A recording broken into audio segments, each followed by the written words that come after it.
సత్యసాయి జిల్లా పుట్టపర్తిలోని కలెక్టరేట్లో నిర్వహించిన ప్రజా సమస్యల పరిష్కారాల వేదిక కార్యక్రమంలో భాగంగా ప్రజల నుండి వినతులను ఇన్ఛార్జ్ కలెక్టర్ అభిషేక్ కుమార్ స్వీకరించారు.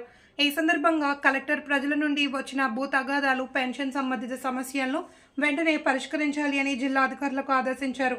ప్రభుత్వం ప్రతిష్టాత్మకంగా ప్రవేశపెట్టిన ప్రజా సమస్య పరిష్కార వేదికలో సమస్యలన్నీ పరిష్కరించే దిశగా అధికారులు అడుగులు వేయాలన్నారు. ఈ కార్యక్రమంలో డిఆర్ఓ కొండయ్య, ఆర్డీఏ పిడి నర్సయ్య, గ్రామ వార్డు సచివాలయాల నోడల్ అధికారి శివారెడ్డి, పుట్టపర్తి ఆర్డీఓ భాగ్యరేఖ, జిల్లాలోని వివిధ శాఖల ఉన్నతాధికారులు తదితరులు పాల్గొన్నారు.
Come on,